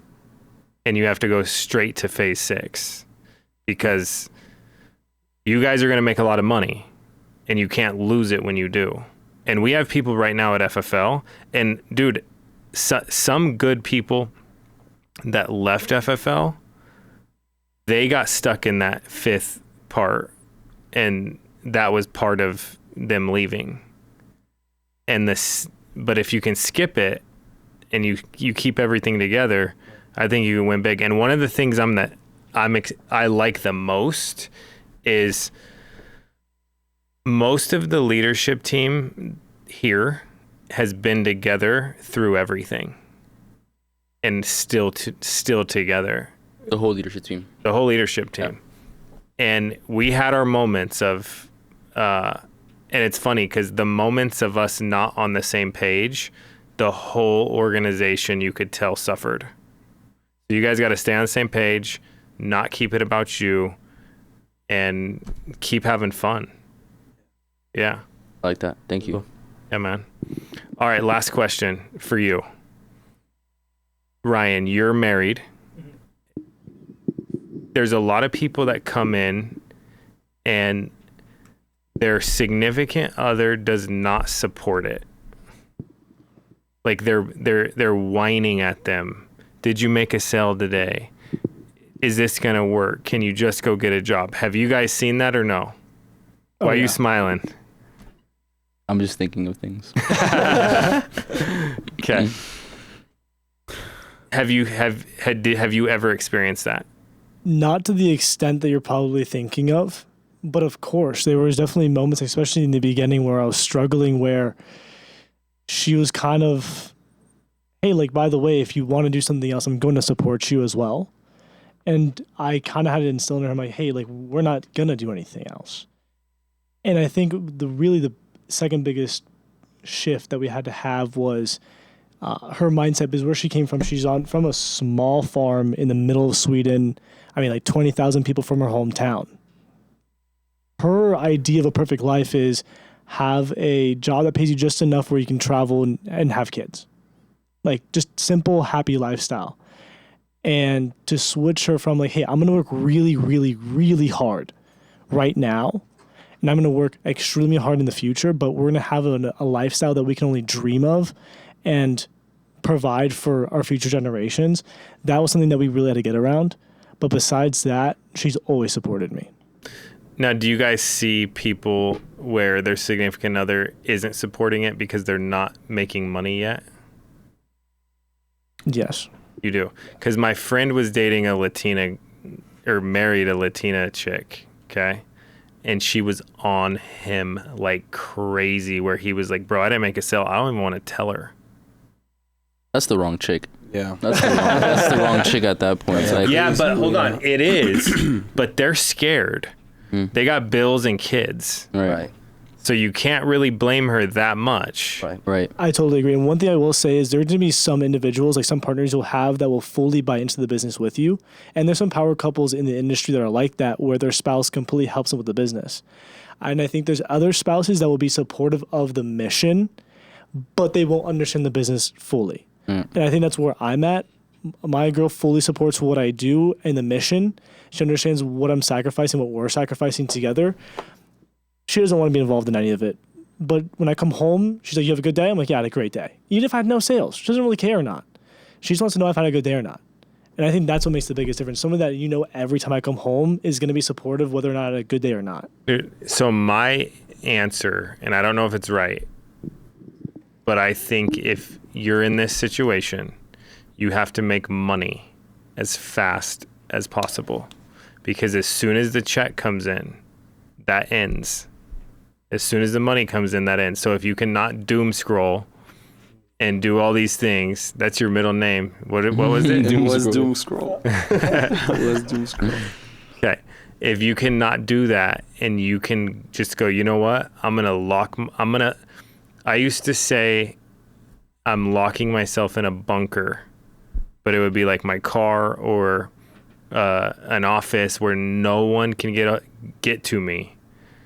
just so I could focus, so I could get results and not get distracted. But if you can get a paycheck coming in, then that whole thing changes, and that Latina wife will kick your ass out of the house to go make sales because she now knows it will work if you work. Yeah. You know? But I think, and the other thing is get them to the events with you so you can see what's up, so they can see what's up. Right. And they can see what you're trying to build for your family. Because, dude, it does sound sketchy. Like, I'm building a team. Sounds like multi-level marketing. You just say build a business. Yeah, but people don't say that. Right. They use upline, downline terms, and they're like, bro, that sounds like a pyramid scheme. The terminology is so bad, but at the end of the day, you're building a business. The same way any business is ran with the CEO, with the managers, with the employees, whatever it is, then the janitor, whatever it is, like everything is the same. We're just using different terminology for it. But at the end of the day, we're building a business, and we're helping people get paid, and we get paid as well. All right. At the end of the day. I got a few more. I was gonna end, but I want to ask a few more questions.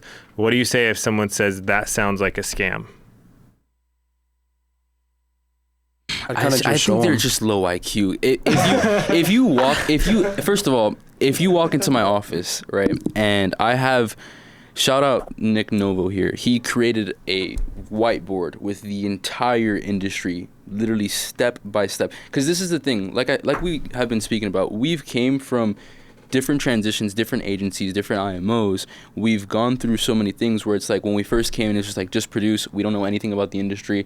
You have to be on mailers and spend $4,000 a week on mailers to be successful with $2 or whatever it is. Like, we weren't, like, I wasn't successful in that, but I didn't know that you can be on inbounds. I didn't know you could do digitals. There's a lot of things that we didn't know. Now I can confidently say we've been in the game for a while. We know how it is. So when I bring you into my office and I show you the whiteboard with, hey, you get licensed, you're a new agent, you're gonna rip my CRM, I'm gonna give you leads, make some money, make 2-3 sales off that. Now you have 2-3 grand to throw into your own leads, whether that's inbounds, whatever it is. Now you're able to, number one, I've taught you, you have a skill set. Now you know what it is to be able to invest back into your business.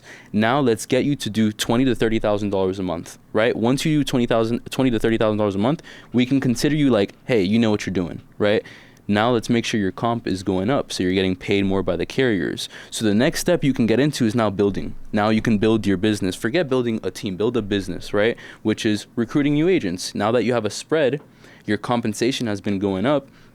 You can bring on new agents and have that spread on them, because guess what I did for you, you're able to do for them. You can teach them, they can rip your CRM, you have a spread on them, you're making money, they're making money, everybody's happy. It's a transfer of energy. We're all making money here. Like, you're helping families and you're making money in the process. And you keep going down that ladder where it's just your business is getting bigger and bigger. Now you have $1 million team, you're making $250,000 a month. How do you not understand this? How do you think this is a scam? I just showed you everything. I can show you more proof if you need it.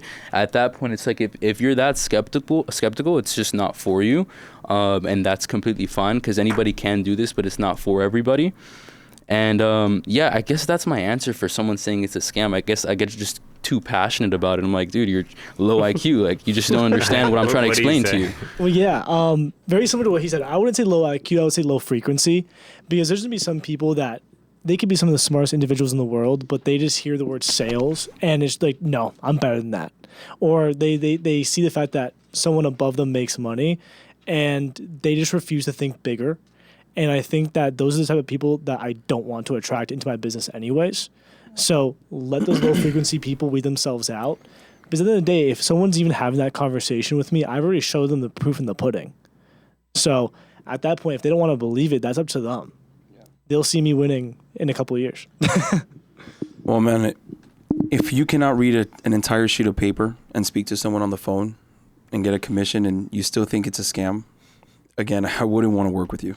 Like, it's as easy as just reading and saying yes or no. Do you have this information? Submit the application, and then boom. If you cannot do that and you think it's a scam and you think all the money that we're making, all the time that we've been putting in, it's just like, I don't even know how to answer that. Yeah, we're just like faking everything. Hold on. Tell me what LARPing is, because you guys keep saying this. So LARPing is like, for example, if you were to just pull in front of the office with your 911 GT3, right, Porsche, and I just come inside the car, just take pictures, you know, like, this is my lifestyle. Basically just flexing Yeah, like That's a you're great flexing example. somebody else's lifestyle. Well, hold on. basically. What if you Renting rent cars. it? Well, Yeah, hold on. yeah, that's That's LARP. about. We need to go back to the original. Like LARPing, when people used to talk about LARPing, it was the guys that were like at your local like field or park that were wearing like all the medieval times. They were LARPing, live action role play. That's what it is. Now people just that's The what guys originally- that play in the trees with the wooden swords. Right. Yes, like, I they're did not like even grown know men. that. Yeah, That is that's where LARPing crazy. started. Yeah. And so people just started talking That's about the that. term, when you dress up and go Yeah. run around in the trees. Something that you're not, basically. So basically, people flying to Miami for the weekend in their little penthouse and their rented out this is Lamborghini. my lifestyle, this is my yeah, lifestyle. pretending that that's all their lifestyle. You're LARPing. They'll take the same picture in front of the same car with 3 different outfits, just so they can post it like and make it look like they've been living with that car. But it's all taken within the same like 30 minutes. Yeah. Okay, now you guys are not a fan of this. No. No. You don't rent I think it's cars. funny, but No, we don't. We know agencies Man, that I do. like you guys in even Miami more. Yeah, specifically. we don't really do that. I like you guys even more now. We're the Yeah. type to go to a lock-in and rent out Teslas. Crazy. Okay. Yeah. To answer your question, I think it's a testament to how great the business is if people think it's a scam. And the reason why I say that is because, you know, you see the results. There's individuals that are making a lot of money in the industry. And when you are and you see that, it seems like it's too good to be true. But what people don't understand is that these people are paying hundreds of dollars a month for the next 30 years, 50 years or so. So there's enough money for the insurance carriers to pretty much disperse to somebody like, for example, I bring him in, right? He sells a policy, he gets advanced $1,000. I get advanced $400, and whoever's my upline gets paid additional $400. So when it's broken down and it's articulated, at least the way I do it, people don't really think it's a scam after because they have a better understanding of it. Like what Dom said, it's ignorance. That's what it is. At the end of the day, every business in some way, shape, or form is like a pyramid, because that's typically what you hear. People say that the business is a pyramid scheme. Well, if you bringing in him and you're making money off of him, then that's a pyramid scheme. Well, at the end of the day, when you go to your grocery store, you have like the CEO, you have the managers, and you have the cashiers. And in some way, shape, or form, they're helping the CEO make money or the owner make money. So when it comes to this, though, it's different because you could, quote unquote, be at the bottom and still make money. Yeah. You don't have to recruit to make money. You can sell, make your own money, and then when you bring in individuals and you help them build, then you get compensated a little bit even more. And that's where you actually build a business. Yeah, and I want to add to that. I recruited Emmanuel 2 months ago. He was in like $8,000 or $9,000 of credit card debt, kind of in the same position that I was in, right? I was in a little bit more, but basically, like, I helped him learn what mortgage protection is. I helped him, you know, with the process of his skill set, and he's a hard worker. And 2 months later, well, within the last 2 months, he's been able to issue $45,000. I think he did 17 last month, and this month he did 23. And it's like he's now completely out of debt, and he's a brand new agent at starting compensation with no team, making 17, 20, right? So it's like he could do it. He didn't build a team. He can stay where he's at there forever. He can just be a producer if he wants to and make more money than 90% of people, right? Like if you're making $10,000, $15,000, right, you're making more than the majority of people in America, right? It doesn't sound like much because we live in Miami, and $10,000 in Miami does not go far, right? It really doesn't. But if you're stretching out and you're looking in a broader picture, like $10,000, $15,000 is a good amount of money. He just started 2 months ago. He's gonna be a dog. He's gonna be a killer, and he's gonna grow a team, and he's gonna build a business, and he understands the vision. But my point is like, you don't have to do that if you don't want to. But once you join, once you make those first sales and you understand what this can be, you of course you're going to want to build the business. You're bought in at that point, because he was very, very skeptical when he joined. Emmanuel was the most skeptical, annoying person when he had joined. Now he's bought in. Now he's a killer, and he wants to build a business. Look at him looking at me right there. He flew here to Vegas. I didn't tell him to come. He was like, I want to come. I'm like, all right, come. And now he's here. He's bought in, and I love it. Love it. That's awesome. All right, next question for all of you. Why do you think FFL gets so much hate on the internet And what do you say if someone goes, "Oh, I heard a bunch of things that are not true," or does that even happen? I think it's a lot of internal talk. I think it's like when you're in the industry, like there's just always gossip here and there. People who don't really know about the industry don't know about like FFL, whatever, at least maybe from my perspective. But I think when you are the biggest, you're going to have the most haters. That's just by extension, right? Like every sports team that's a dynasty, whether it's the Patriots or the Warriors or whoever it is. I like, hate on the Warriors. Like, exactly. When you're the biggest, you have the most eyes on you, and by extension, you're going to have the most haters, and that's okay. If there's a saying, if you don't have haters, you're not popping, right? So have haters, and the proof is in the pudding. If you're here and you know how the industry works, like it's not LARPing, like it's real. Hold on, real quick. What if you buy a bunch of nice stuff but you can't afford it? Also LARPing. That's LARPing? Yeah, because you're flexing a lifestyle, or you're trying to show a lifestyle that you really can afford. That's not real. But you're trying to show it off like you can't afford it. Yeah. Still LARPing. Okay. All right. Now, question. I want you to answer that same question. It's funny because I actually recently went through this because I recently recruited somebody as we were making the transition, and that person heard a lot of bad things about FFL. And I had to explain, like, when you have one of the biggest life insurance brokerages in the world, you're going to have an issue where you have a lot of animosity between each and every single agency. Now, some agencies are going to be some bad eggs, whatever happens between them, but it really comes down to your agency and your team and how you run it. You can be with the best team, the best people, and have the best culture, and that will be night and day, even though it's in Fair. FFL. Fair. You can have another group where it's literal torture to work with them, and they're Fair. doing everything in their power to hold you down. Good point. So. I mean, just to answer your question, I don't really get too much of those, but what I did hear was like when we were in Primerica when I started, just, don't go to FFL. They just try to keep us captive. You were in Primerica? Yeah, we both were. Me and Novo were. Where we started. We thought that whole life was the devil and term life was like the only way to go. And FFL, we heard about FFL. I was like, yeah. They were talking about us? No, not necessarily. It's like what you guys saw. No, I'm just curious if they were. No, it's just because all we had was like term life, correct? Yeah. And it was just like, yeah, the whole life was the devil. It doesn't really help people, this and that, until we actually joined the business, and it helped us out a lot more. And we couldn't really put two and two together as far as why FFL was, or like might not be a good choice, but clearly we made the best choice coming here again. Okay. Yeah, I think it goes back to what Dom said at the beginning. When you're the best, you're just going to receive the most hate. And at the end of the day, FFL is the largest IMO in the insurance space. And when you get paid the next day, you have bonuses for doing what you're already doing. It's like I've experienced like inside of FFL and outside. And when people say that, it's just, it's straight ignorance. It's just what it is. Until you're actually in FFL. And also a good point is what Ryan said. You have to be partnered with the right people. Yeah. Because at the end of the day, if you're not partnered with the right people, I mean, there's different agencies and the way they operate and stuff. But when you're with the right people and you have the right structure and the right tools in order for you to succeed, this is the best opportunity in order for you to make money. Advice to an overthinker that's going to research for days to find the perfect situation, research leads for days, research CRMs for days, research.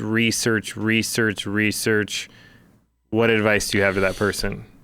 You are getting analysis paralysis. You're doing way too much. And this is actually a saying that I like to say. It's like, if you want to learn how to swim, you're not going to read a book to learn how to swim. You're going to jump in the water. So jump in the water and start kicking your feet and figure it out. And if you don't have it in you, then you don't have it in you. You're going to drown. So drown or swim. Which one is it? Yeah.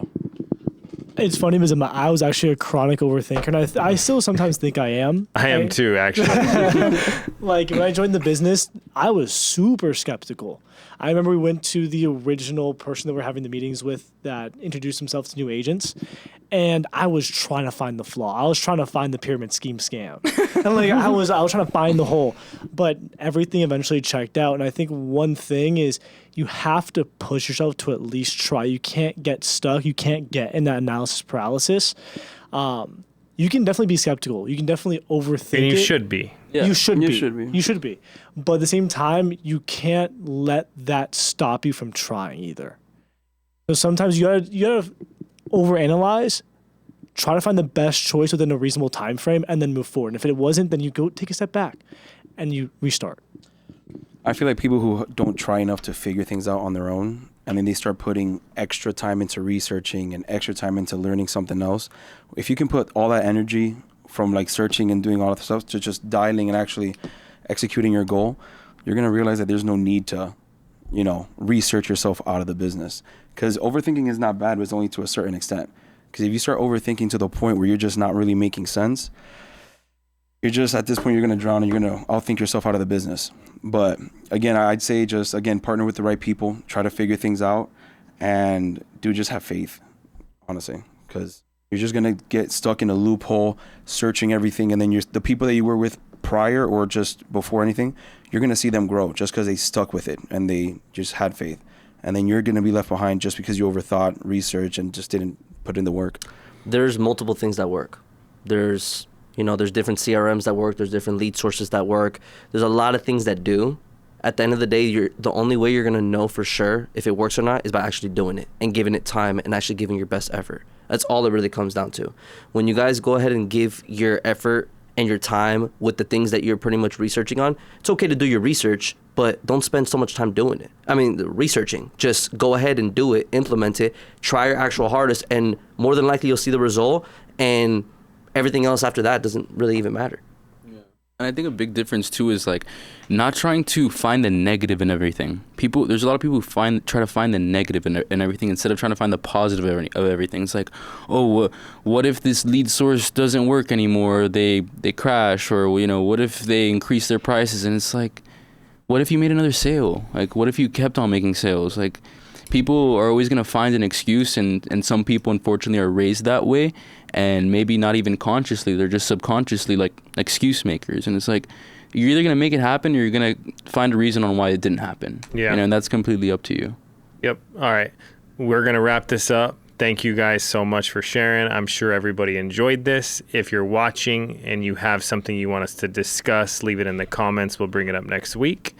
I think you guys could be the fastest growing team in the company if you guys get a little more aggressive, because no one knows how good you are. Well, now everyone that watching this know how good you are, but you guys are way too quiet, and you guys need to act like you're as good as you are. So anyways, thank you guys for joining us. Thank you, Andrew. Thank you.